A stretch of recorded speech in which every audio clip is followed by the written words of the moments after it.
Hey, hi, hello, welcome back to my channel,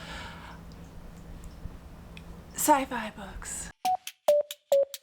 In case you're new to my channel, I am a huge fan of fantasy. I love the genre so freaking much, and over the past 2 months, I have been trying to delve a little bit more into sci-fi. I don't know why. I woke up one day with just a calling to sci-fi, and now I'm trying to make it happen. So I have put together a list of 10 sci-fi books that sound really interesting to me, and hopefully that'll force me to read them.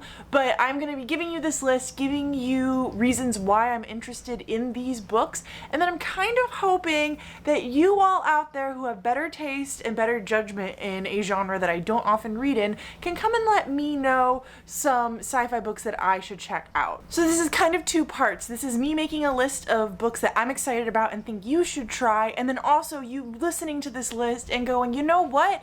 If she's interested in this kind of a topic, she should definitely read this sci-fi book. Before we even get started, let me just tell you, I don't like science-heavy books. So if you're gonna recommend me a book with lots of science terms and terminology and stuff like that, don't. A lot of these books have a lot of spaceships and they're gonna be talking about like some technology in them. I'm fine with some. I just don't want it to be a ton. Also, it is a thunderstorm outside, so if you hear thunder, hear dripping, hear rain, it's not me, it's outside. So the first one up is A Psalm for the Wild Built by Becky Chambers, and this is the story of a future society where robots at one point in our future basically became self-aware, I believe, and went off into the wilderness. And then one day, this one robot stumbles upon this tea maker, tea trolley, tree man, I don't know what the word is that she used, tea monk, and he basically won't leave this man alone until he figures out why humans are the way they are. And he keeps asking the question, what do people need? And it seems that he can't get a straightforward answer. So I'm really excited about this book because I really like that idea of humanity, what makes us human, what draws us to each other. I'm a little bit nervous because this is a novella and I tend to not like novellas, but I'm thinking since this is a different genre, maybe it'll be different with this one. I also really love the idea of like this kind of forced friendship, kind of this annoying robot is what I'm estimating, along with this like monk who is just stuck in his ways. Now, of course, that's all assumptions that I've made about the story, so I can't be totally sure whether or not that's going to happen. I've also heard great things about Becky Chambers, so I'm excited to pick up one of her books, and that is why I'm also going to be mentioning The Long Way to Small Angry Planet. Did I get that? I got that right. Also by Becky Chambers. So this is the story of a girl who is living on a spaceship and is kind of like a found family. Wow, the rain is picking up outside. From the description that I've read, it kind of reminds me a little bit of Guardians of the Galaxy. It's like a ragtag crew, things are falling apart, things aren't going quite so well. I think it might be a little bit funny. I am hesitant about that because I tend to not enjoy humorous books, but we're gonna give it a shot and see how I feel about it. I also think that there might be, so there isn't any kind of explanation as to what this ragtag team is doing in the summary. My first guess was heist, but there's no mention of that, so I'm gonna go with escaping bad people. Next up, I'm really excited about The Space Between Worlds. I think that I've heard some kind of meh opinions about this book. The summary sounds so good online that I just like really want to check it out. This is the story of our world has basically learned how to travel between the different dimensions, and there is basically one rule as to why you're not allowed to travel between dimensions, and that is if you are alive in that other universe. Our main character, whose name is Kara, is dead in almost every single other universe except for the one that she's currently in, and so she is coveted by this, I think it's some kind of like military group where they want to use her to cross over because she can basically go into any of the other universes. I'm not totally sure if it's actually government, military, or what. I believe that she comes from like a lower income family and is kind of being pushed into this like wealthier position, so I think there's gonna be some kind of commentary on social economic status, but I also feel like there's definitely got to be some commentary on death and how people die.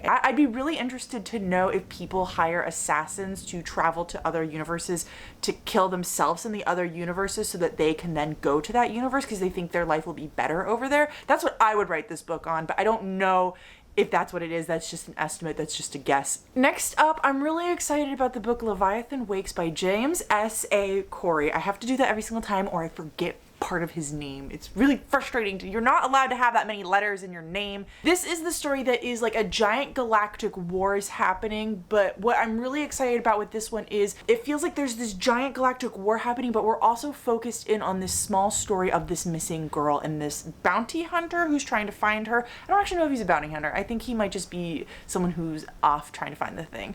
But I love the whole entire like small story against the broad landscape. I find that really interesting in fantasy, where you have a lot of world building and a lot of plot and a lot of like things that are happening out here, but your story is focused in on one small little part of that. And then maybe later on in the series you open up and you see more of the world, but for the first whole entire book you're here, you're looking at a heist, or you're looking at a missing child, or you're looking at some small little problem against this whole entire world's problem. I think it's fascinating, and honestly I don't know anything else about this book, but I'm really excited to be picking it up. Next up is Velocity Weapon by Megan E.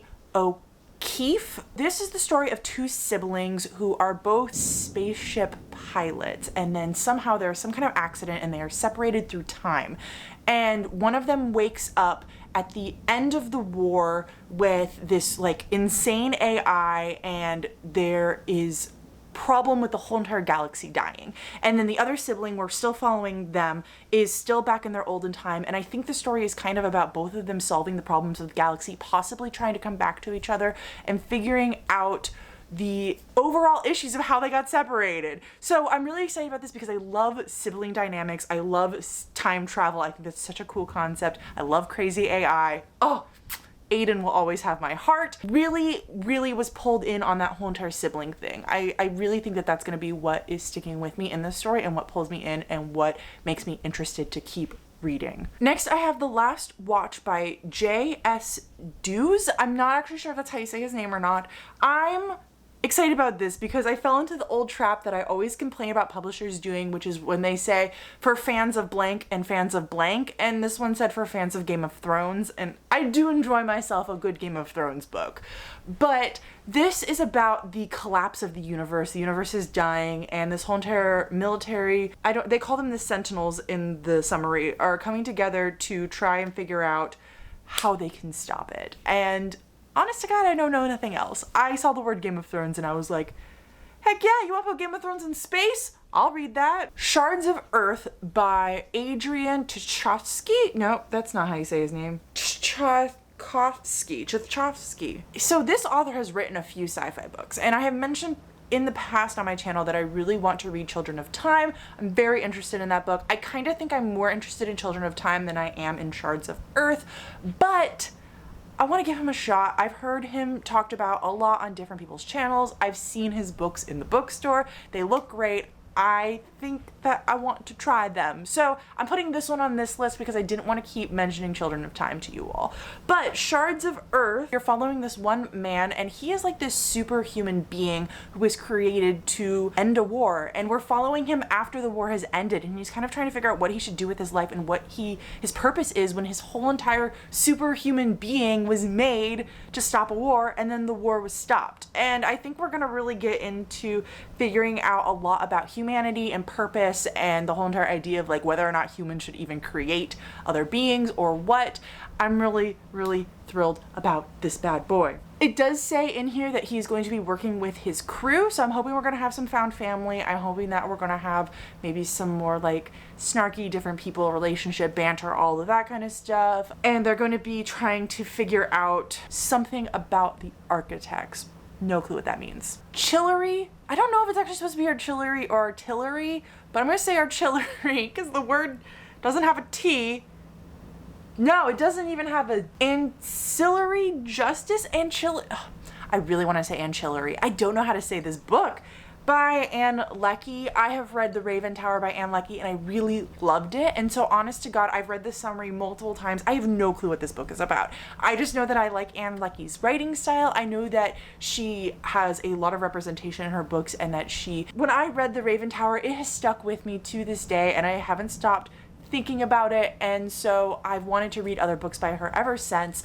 But when I went and looked up other books by her, they were mostly sci-fi, so I wasn't ever really gravitating towards picking them up, but this is the perfect time for me to do that. So I don't know what this book is about. I'm really excited about the author. I've read the summary multiple times. If you have any clue what this book is about without spoiling it, let me know down below, please, because I'd love to be able to talk about it when, like, in TBR videos if it ever shows up. Next, I have my only dystopian on the list because I already know I love dystopian. I love dystopian. I love utopian works. I think they're great. I think they're fantastic. So I tried not to put any on this list, but unfortunately, I couldn't be helped and I added one to the list. But you know what? One is not bad. 1 out of 10, still passing, right? So I put on the list Imposters by Scott Westerfeld. So I have read Scott Westerfeld's 2 of his other series. I have read 3 out of the 4 books in the Ugly series. So I read the 3 main ones. I never moved on to extras. And then I have read all of the zeros. I remember really enjoying both of those series, but it's been a long time. So I can't really talk about whether or not they like hold the test of time or not. So I'm excited to pick up another one by him. And this is the story of 2 sisters where one is used basically as a really important political figure and the other one is used as a replacement kind of for her. So anytime the one is going to be put into danger or is going to be in a dangerous situation, they actually swap her out with the other sister, and the whole entire world doesn't know that there are 2 of them. They think there's just one.